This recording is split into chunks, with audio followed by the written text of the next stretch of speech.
अस्सलाम वालेकुम व्यूअर्स, मैं हूं नवीद कमर और आप मुझे देख रहे हैं मेरे यूट्यूब चैनल के ज़रिए।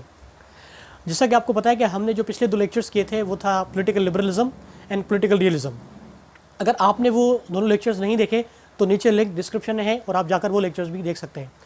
अच्छा, कंस्ट्रक्टिविज्म को समझने के लिए ज़रूरी है कि आप पॉलिटिकल लिबरलिज्म और पॉलिटिकल रियलिज्म को समझें, क्योंकि जो थेरीज़ हैं वो तकरीबन इंटरलिंक्ड है, मुख्तलिफ स्कूल्स ऑफ थॉट। तो कंस्ट्रक्टिविज्म जो है टॉपिक हमारा, उसको स्टार्ट करने से पहले मैं आपको बता दूं कि जो पॉलिटिकल लिबरलिज्म है, पॉलिटिकल रियलिज्म है, उन दोनों की अगर हम कोर अजम्पशंस की बात करें तो जो क्लासिकल रियलिस्ट हैं या जो न्यो रियलिस्ट हैं एक्चुअली, उनके जो फंडामेंटल आर्ग्यूमेंट्स हैं या वो जहाँ से वो अपना आर्ग्यूमेंट को ड्रॉ करते हैं या बिल्ड करते हैं, पहले हम उनको देखेंगे और फिर हम जो है कंस्ट्रक्टिविज्म की बात करेंगे कि उनका फंडामेंटल आर्ग्यूमेंट कहाँ है या प्रेमिस कहाँ है या कहाँ से वो अपना आर्ग्यूमेंट जो है वो बिल्ड करते हैं। तो सबसे पहले जहाँ पर अगर हम पॉलिटिकल रियलिज्म की बात करें तो रियलिस्ट जो अपना आर्ग्यूमेंट बिल्ड करते हैं या जो प्रेमिस बनाते हैं वो ये है, वो एक्चुअली फोकस करते हैं एक तो ह्यूमन नेचर को। जो रियलिस्ट ह्यूमन नेचर को जो है फोकस करते हैं या उसको बुनियाद बनाकर अपना आर्ग्यूमेंट बिल्ड करते हैं, तो वो जो रियलिस्ट थिंकर्स हैं वो कहलाते हैं एक्चुअली क्लासिकल रियलिस्ट या ह्यूमन नेचर रियलिस्ट। वो कहते हैं कि ह्यूमन नेचर जो है वो सेल्फिश है, इगोइस्टिक है और इट एक्चुअली परस्यूज पावर, वो परस्यू करना चाहती है पावर और वो कॉम्पीट करती है। लेकिन जो न्यो रियलिस्ट हमारे या स्ट्रक्चर रियलिस्ट भी उनको कहा जाता है, जिसमें कैंथ वॉल्स आपका आता है और जॉन मेयरशमायर आते हैं, तो वो आर्ग्यू करते हैं कि actually not human nature but international structure जो है that actually drives the behaviour of the states. यानी रियलिज्म के जो दो स्कूल्स ऑफ थॉट, एक ही स्कूल ऑफ थॉट है लेकिन जो दो उसकी जो फॉर्म्स है, क्लासिकल रियलिज्म एंड न्यो रियलिज्म। तो क्लासिकल रियलिज्म जो बात करता है वो ह्यूमन नेचर को बुनियाद बनाकर बात करता है, और जो स्ट्रक्चर रियलिस्ट या न्यो रियलिस्ट जो बात करते हैं वो इंटरनेशनल सिस्टम या स्ट्रक्चर को बुनियाद बनाकर बात करते हैं। और वहाँ तक जहाँ तक पॉलिटिकल लिबरलिज्म की बात है, तो पॉलिटिकल लिबरलिज्म का जो फंडामेंटल या कोर आर्ग्यूमेंट है, एक्चुअली अल्टीमेट उनका जो पर्पस या एम है वो दुनिया में इंडिविजुअल वेलफेयर को प्रमोट करना और इंटरनेशनल पीस को प्रमोट करना है। अब वो उनका जो मेन कंसर्न है एक्चुअली वो इंडिविजुअल वेलफेयर है, और जो मुख्तलिफ जो अजम्पशंस देते हैं, हमने देखा कि किस तरह से वो डेमोक्रेसी की बात करते हैं, लिबरल इंस्टीट्यूशंस की बात करते हैं और इंटरडिपेंडेंस की बात करते हैं। तो कंस्ट्रक्टिविस्ट जो स्कूल ऑफ थॉट एक्चुअली वो इन दोनों स्कूल्स ऑफ थॉट से किसी हद तक जो है डिफर करता है एक्चुअली।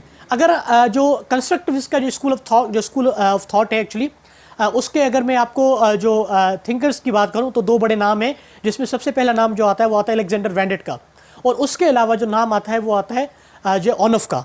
और ये दोनों बड़े स्कॉलर्स हैं जिन्होंने जो है इस जो कंस्ट्रक्टिव स्कूल ऑफ थॉट है उसमें जो है पायनियर्स हैं। अच्छा देखिए, ये जो constructive school of thought actually it came into prominence during 1970s and 80s। And why it came into 80s 70s? Constructivism जो स्कूल ऑफ थॉट है वो 80s या 90s में प्रोमिनेंस में क्यों आया? क्योंकि जब कोल्ड वार एंड हुई 1991 में, वो पीसफुली एंड हुई। हमने देखा कि कोल्ड वार जो है 1991 में पीसफुली एंड हुई, और उस पीसफुली एंड होने को जो है जो न्यो लिबरल्स थे या न्यो रियलिस्ट थे वो उसको एक्सप्लेन करने में फेल हो गए, किसी तरह से नाकाम हुए। वो उसको एक्सप्लेन नहीं कर सके, वो उसको इंटरप्रेट नहीं कर सके, और यही मौका था जहाँ पर कंस्ट्रक्टिविस्ट ने इंटरवीन किया और उन्होंने जो है अपनी एक्सप्लेनेशन देना शुरू कर दी। ठीक है, तो याद रखिएगा कि जो कंस्ट्रक्टिव स्कूल ऑफ थॉट है वो इमर्ज होता है ड्यूरिंग 70s और 80s में और 90s में, जब न्यो रियलिस्ट और न्यो लिबरल्स एक्चुअली फेल हो जाते हैं। जो कोल्ड वार का जो एंड होता है पीसफुली बिटवीन 2 आइडियोलॉजीज और between 2 contesting parties, capitalism and the communism. Okay, तो उसको जो है कंस्ट्रक्टिविस्ट जो है वो एक्सप्लेन करने की कोशिश करते हैं और इंटरप्रेट करने की कोशिश करते हैं। जिस तरह से जो रियलिस्ट का जो फंडामेंटल जो आर्ग्यूमेंट एक्चुअली वो पावर है, सर्वाइवल है या एनार्की है या ह्यूमन नेचर है, और उसी तरह से जिस तरह लिबरल्स का जो आर्ग्यूमेंट है वो पीस या इंडिविजुअल वेलफेयर है, उसी तरह से जो कंस्ट्रक्टिविस्ट एक्चुअली है वो एक्चुअली बुनियाद बनाते हैं आइडेंटिटी को। Identity, ideas and norms. Now what constructs are actually trying to convey or say that identity, ideas actually play important role in world politics. They actually argue, जो constructivists हैं वो argue करते हैं कि identity या ideas या norms किसी भी state का जो behavior है उसको determine करते हैं। constructivists जो argue करते हैं, कहते हैं कि जो identity, ideas या norms है वो actually shape कैसे होती है, बनती कैसे? तो वो कहते हैं कि वो बनती है shaped by interaction between states, among states। यानी जो डिफरेंट स्टेट्स हैं जब एक दूसरे के साथ इंटरेक्ट करती हैं तो उस इंटरेक्शन के नतीजे में कुछ आइडेंटिटीज़ बनती हैं, कुछ आइडियाज़ या नॉर्म्स वजूद में आते हैं, और एक्चुअली यही आइडियाज़, यही नॉर्म्स, यही आइडेंटिटी एक्चुअली स्टेट्स का बिहेवियर डिटरमिन करता है। यानी देखें यहाँ पर ये रियलिस्ट से डिसएग्री कर रहे हैं एक्चुअली कि एनार्की अंडर सिस्टम जो है स्टेट का जो है बिहेवियर को डिटरमिन करता है, बल्कि ये कहते हैं कि ऐसा नहीं है, identity actually determines the behaviour of the states. किस तरह वो एक्चुअली जो है बिहेव करता है। अच्छा, उसके अलावा कहते हैं कि और इसमें क्या क्या चीज़ें आती हैं जो बिहेवियर शेप करती हैं, उसमें आपकी आती हैं shared values, shared alliances, shared norms, यानी ये तमाम चीज़ें मिलकर स्टेट्स के बिहेवियर को जो है डिटरमिन करती हैं। मैं ज़रा आपको मिसाल दूँ। फॉर एग्जांपल फ़र्ज़ करें कि अगर North Korea nuclear weapons develop करता है, तो why US actually sees as a threat, perceives it as a threat. Okay, अगर ब्रिटेन की हम बात करें, ब्रिटेन तो एक बड़ा मिलिट्री पावर जो है मिलिट्री बड़ा एक सुपर पावर है, उसके पास भी न्यूक्लियर वेपन्स है और बड़ा कैपेबल कंट्री भी है। Why United States did not see it as an enemy, लेकिन नॉर्थ कोरिया अगर वेपन डेवलप करता है तो वो अमेरिका के लिए थ्रेट क्यों है? Why the weapons of Britain, British weapons, nuclear weapons are not threat to the US, but North Korean weapons are threat. Why? Actually, because these shared values, shared alliances, shared norms actually this identity actually determines the behavior of the United States. Okay, so construct would actually reply or answer that because North Korea and United States actually do not share values, do not share alliances, do not share norms. For example, America actually wants to promote democracy, freedom, human rights in the world. However, North Korea actually does not agree with the United States, or does not fall in its block, or does not comply with the American values. Okay, so it means that North Korea actually differs with the United States, and it does not actually agree with the values, alliances, or norms that the United Nations is actually pursuing. Okay, so this is the reason that the North Korean weapons are threat to United States, but not British weapons. Okay, तो इस वजह से जो argue कर रहे हैं कि ये जो कंसेप्ट आर्ग्यू कर रहे हैं कि actually this identity, this norms, ideas actually matter in international politics because they actually determine the behaviour of the states, not the military capabilities, not the international system, not the human nature, rather identity actually shapes the behaviour of the states in the international system और Arena. अगर हम मजीद बात करें, states value status, Prestige and reputation. Okay, उसके अलावा जो concept दूसरा argument build करते हैं वो ये कहते हैं कि स्टेट्स जो है एक्चुअली जो मटेरियल उनकी जो कैपेबिलिटीज़ है, मटेरियल कैपेबिलिटीज़ एक्चुअली स्टेट्स जो है उनको वैल्यू नहीं करती, बल्कि स्टेट्स जो वैल्यू करती हैं वो स्टेटस, रेपुटेशन और प्रेस्टीज को वैल्यू करती हैं। फॉर एग्जांपल, अगर हम स्विट्ज़रलैंड की बात करें, स्विट्ज़रलैंड जो है यूरोपियन कंट्री में पता है, लेकिन वो नेटो का मेंबर भी नहीं है और यूरोपियन यूनियन का मेंबर भी नहीं है। ठीक है, और किसी भी एक इस तरह के ऑर्गेनाइजेशन का मेंबर नहीं है, बल्कि वो एक न्यूट्रल कंट्री जो है के तौर पर जो है अपने आप को प्रेजेंट करता है, और वो न्यूट्रलिटी ही, और न्यूट्रलिटी को ही समझता है कि वही उसकी प्रेस्टीज, वही उसकी रेपुटेशन है। Okay, so actually this Switzerland country actually finds it's Prestige and reputation being neutral state. उसके अलावा अगर हम बात करें, when United states actually attacked Iraq in 2003, now if जो कंसेप्टिव्स अगर इस फिनोमेना को या इस इवेंट को अगर एक्सप्लेन करेंगे तो वो आर्ग्यू ये करेंगे कि यूनाइटेड स्टेट्स ने अगर इराक पे इन्वेजन किया इराक का 2003 में, तो उसकी वजह ये है कि एक्चुअली अमेरिका की जो आइडेंटिटी थी वो थी कि हम जो है चैम्पियंस हैं फ्रीडम के, हम चैम्पियंस हैं ह्यूमन राइट्स के, हम चैम्पियंस हैं लिबर्टी के, और हम चैम्पियंस हैं डेमोक्रेसी के। That's a wrong state. Okay, so actually that's why we have to actually impose, or we have to actually promote these values in the Iraq. Okay, that's why actually the identity that we are liberals, identity that we are democrats, identity that we are actually champions of human rights, these all are actually identities which shaped the behavior of the United States to invade Iraq in 2003. Now this is the explanation given by the actually constructivists. आगे चलते हैं, उसके बाद बात करते हैं और जो कंसेप्ट एक्चुअली मजीद आर्ग्यू करते हैं वो ये कहते हैं power politics, anarchy and military capabilities can not explain this change. और ये कहते हैं कि फ़र्ज़ करें कि किसी दौर में ऐसा होता था कि जो पायरेट्स हैं, अभी भी पायरेसी जो है एक क्राइम है, ठीक है, लेकिन अब हम देखते हैं कि पहले पायरेट्स को किसी तरह से टेररिस्ट ही समझा जाता था, लेकिन फिर हमने जो है with the passage of time देखा कि पायरेसी को जो है अब टेररिज्म के जो दायरे में नहीं समझा जाता, क्योंकि पायरेसी का जो ऑब्जेक्टिव होता है वो एक्चुअली वो पॉलिटिकल ऑब्जेक्टिव्स नहीं होते। ठीक है, ओके, तो इस वजह से जो है पायरेसी इंडस्ट्रियल क्राइम तो है, लेकिन अब हम देखते हैं कि हम उसको इतना जैसे टेररिज्म को हम इतना सेंसिटिव या सीरियस लेते हैं, इतना पायरेसी को हम नहीं लेते।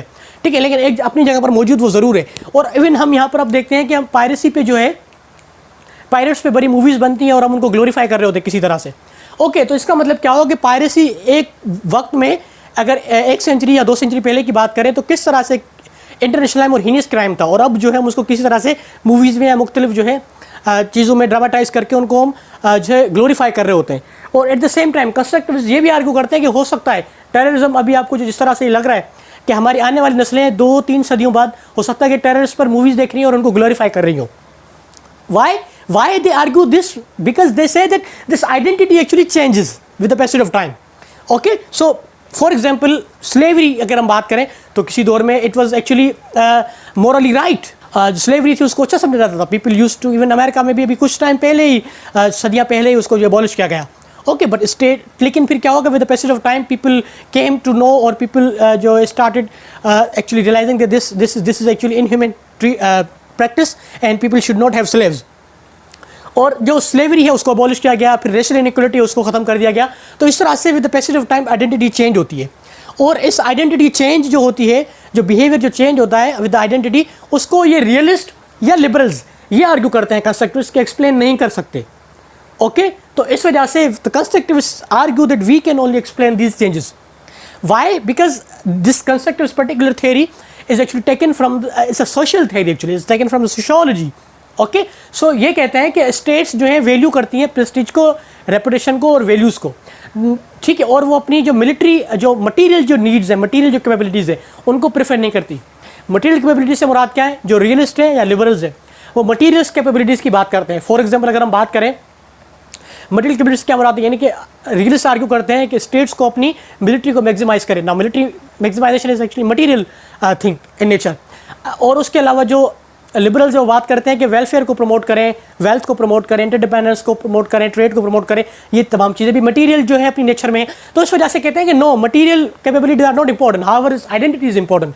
Okay, because these material capabilities do not shape the behavior of the states, rather this identity, these ideas, they matter in the politics. Okay, states actually socialize, they interact with each other. Okay, and they actually make their different identities, and those identities actually shape the behavior of the states, industrial system और arena. मज़ीद चलते हैं, और social norms and conventions change. उसके अलावा अगर हम बात करें यूरोपियन यूनियन की, तो हमने देखा कि किस तरह से 20th सेंचुरी के जो अर्ली ईयर्स थे उसमें हमने डेडली कॉन्फ्लिक्ट देखा in the form of world war 1, और उसके अलावा जो फिर हमने वर्ल्ड वॉर 2 एक दूसरे से डेडली कॉन्फ्लिक्ट देखा, और हमने देखा कि किस तरह से यूरोप ने उन तमाम डेडली कॉन्फ्लिक्ट से गुजर कर और अपने आप को ट्रांसफॉर्म किया, और अब यूरोप पूरा जो है एक इंटीग्रेटेड एक रीजन बन चुका है। ठीक है, तो अब ये कहते हैं कि एक्चुअली ये जो चेंज है, चेंज जो हमने यूरोप में हमने जो देखा, जो एक अल्ट्रा नेशनलिज्म से वो किस तरह से इकोनॉमिक इंटीग्रेशन की तरफ गए, और कहाँ तक जो है ये जो पूरा जो चेंज एक्चुअली, ये चेंज ये जो रियलिस्ट है या लिबरल्स है, they can not actually explain this change. Okay, this is what actually constructivist argue. उसके अलावा अगर हम मजीद बात करें, अगर हम कंस्ट्रक्टिविज्म के ऊपर भी जाहिर सी बात है लिबरल्स और रियलिस्ट की तरफ से कुछ क्रिटिसिज्म भी है, तो उस क्रिटिसिज्म की अगर हम बात करें तो रियलिस्ट ये आर्ग्यू करते हैं कि जो कंस्ट्रक्टिविस्ट एक्चुअली वो जो है एक्चुअली आइडेंटिटी जो है उसको कवर के तौर पे जो है वो एक्चुअली देखते हैं। ओके, स्टेट्स के जो इंटरेस्ट हैं उनके लिए जो आइडेंटिटी या नॉर्म्स है वो एक्चुअली एक जो है सिर्फ कवर का काम करती है, ये आर्ग्यू करते हैं realist. This is the main criticism of the realism on the criticism that ये जो स्टेट्स के इंटरेस्ट एक्चुअली नॉर्म्स या आइडेंटिटी एक्चुअली उनका सिर्फ एक कवर है। ओके, उसके अलावा लिबरलिज्म की बात करें तो लिबरल्स आर्ग्यू करते हैं कि ये जो कंस्ट्रक्टिविस्ट एक्चुअली है ये इग्नोर करते हैं किसको? इंटरनेशनल इंस्टीट्यूशंस को। They actually pay very little attention to the international institutions, और हमें पता है कि वो इंटरनेशनल सिस्टम में आज भी एक बहुत बड़ा इन्फ्लुएंस रखती है, एक बहुत बड़ा रोल प्ले करती है। ओके, सो ये जो क्रिटिसिज्म किया जाता है लिबरल्स की तरफ से या फिर जो रियलिस्ट स्कूल ऑफ थॉट की तरफ से कंस्ट्रक्टिविस्ट के ऊपर। So that's all for today, guys. If you are new to my channel, please like, comment and share and subscribe my channel. और अगर आप चाहते हैं कि मैं आपकी किसी मर्जी के टॉपिक पे वीडियो बनाऊं तो please do let me in the comment box. So that's all for today. Thank you so much.